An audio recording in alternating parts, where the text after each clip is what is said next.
when our teachers are immersed in these ideas and, critical pedagogy. It comes off the National Association of Teachers of Religious Education said that children should be taught the key concepts of white privilege in school. And when the overwhelming majority of Americans are sending their children to the government schools. This book is Gay by Juno Dawson was found in a 7th grade classroom at Collinswood Middle School. It was also on the ELA recommended reading list for 7th graders at J.M. Robinson. I'm going to read from chapter 9, The Ins and Outs of Gay Sex, starting at page 201, part 1, Boy on Boy Sex. Perhaps the most important skill you will master as a gay or bi man is a timeless classic, the hand.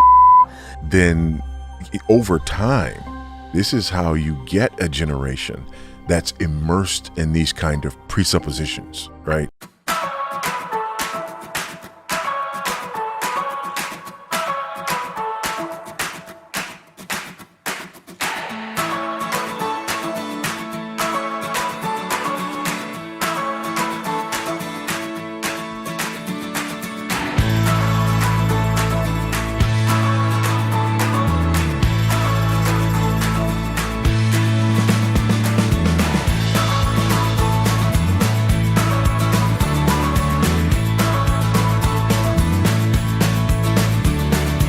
Nobody's saying to them, queer theory or critical theory, this and the other, but they're talking about these ideas. We have been rocking our Choose class. We've been talking about gender and skin color and consent and empathy and our bodies and autonomy. It's been fabulous. They're talking about these ideas of, the oppressed paradigm. When you talk about critical race theory, which is pretty much going to be teaching kids how to hate each other, how to dislike each other. That's pretty much, I don't care what it's pretty much what it's going to all come down to. You're going to deliberately teach kids, this white kid right here got it better than you because he white? You're going to purposely tell a white kid, oh, the black people are all down and suppressed. How do I have 2 medical degrees if I'm sitting here oppressed? As an explanation for the way and the reason that things are the way they are. There's something very disturbing happening in schools all over the nation today. Students in schools are not just being taught reading, writing, and arithmetic, but also an entire agenda and ideology. They're being taught numerous unbiblical ideas concerning race and sexuality. If your parents don't love and accept you for who you are this Christmas, now, I'm your parents now. I'm proud of you. Drink some water. I love you. Bye. Many school officials and people in the mainstream media object and say these kinds of things are actually not being taught to children. This is a manufactured crisis. This is not real. This is a national playbook by some very smart, organized people who pay people to go out and create havoc. There definitely is something that is critical race theory. It's not taught in schools. And I think that was the narrative that was crafted really last summer. And then it caught on like wildfire. I've never seen anything like it. I don't think you need to inject truth serum into legislators. I think you just need to have a conversation with them individually behind closed doors, and they understand that this is a manufactured crisis. However, as Vody said earlier, although teachers may not be using terms like critical race theory or queer theory, it's clear that many teachers in schools are directly teaching students all of these ideas. They're talking about history through a particular lens, and they're shading history in particular ways. They're talking about sexuality. They're, making decisions, on the broader level in school systems about how they're going to teach in areas of sexuality, and also how they're going to conduct themselves. Like, what are you going to do about bathrooms, and what are you going to do about kids coming out, and how are you going to handle these sort of gender identity things? All of those things have been going on within the educational system. And when I say the educational system, I mean first the way we train teachers, and then secondly, the way that they execute that training within our schools. That's been going on for generations now, and it's been preparing the ground. We are going to be running a race. However, your starting position in this race will be decided by the answers to questions that we are going to be asking you. Sorry, what? It's a joke. This activity is intended to explore how society favors one race over others. And because these unbiblical ideologies are being taught to so many children in the school system, it's no wonder that we are seeing an unprecedented number of young people leave the church, support unbiblical policies regarding homosexuality and abortion, and vote for these unbiblical policies. And when the most popular pastors in America compromise or stay silent regarding these controversial issues, there is little to stop the school system from successfully indoctrinating millions of children. Stephen Furtick, one of the most popular megachurch pastors in the country today, fully endorsed his son's album that glorifies guns, shooting, sex, and exorbitant wealth. It seems that Furtick is unconcerned about his son being completely immersed in worldliness. T.D. Jakes, another one of the most popular megachurch pastors in the country today, contributes to the racial divide by promoting the idea of the need for equity, not equality. When we have had hundreds of years of being inbred, sold, babies snatched out our arms, prodded on slave tables, abused for hundreds of years, and then say, we gave you some welfare checks, and we gave you affirmative action, and you should be good. It's like molesting a child from 3 to 18 and then giving them $100,000 and say, you should be fine. But they're still holding on to the ideology that lay at the foundation of that movement. So they still believe fundamentally that our goal ought to be equity and not equality, right? They still want the diversity, equity, inclusion, program. And just in case there's anyone new here, can you just tell us the difference between equity and equality? So again, equality is that age-old idea that everybody is equal and ought to be treated equally, and that everybody ought to play by the same rules and have the same opportunities, right?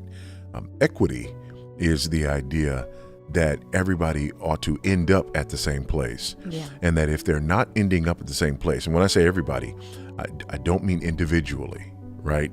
We have to racialize everyone, and we have to see everyone as groups and not as individuals. And so groups need to have the same outcomes. And if groups are not having the same outcomes, then the assumption is that that's because of racism in the system, right? In other videos, we've discussed how countless other megachurch pastors, such as Joel Osteen, Chad Veach, and Rich Wilkerson Jr., worked very hard to avoid addressing controversial cultural issues. Well, I think I have an important voice, but I think I've been good. I think part of my, if you want to call it success, is I've stayed in my lane, and my lane is lifting people's spirits, and there are issues that good Bible-believing people see on both sides of the fence. When the most popular megachurch pastors in the country choose to never confront unbiblical ideologies concerning race and sexuality that are being taught to children in schools all around the country, it shouldn't surprise us that these schools now essentially have a monopoly upon the minds of these children. We are living during dark times, and it can be easy to lose hope when it seems that every elite institution in the country stands firmly against Christians and the Bible, and the most visible pastors within Christianity refuse to confront the evils of the culture. So, what should we as Christians and Christian parents do in the midst of such opposition?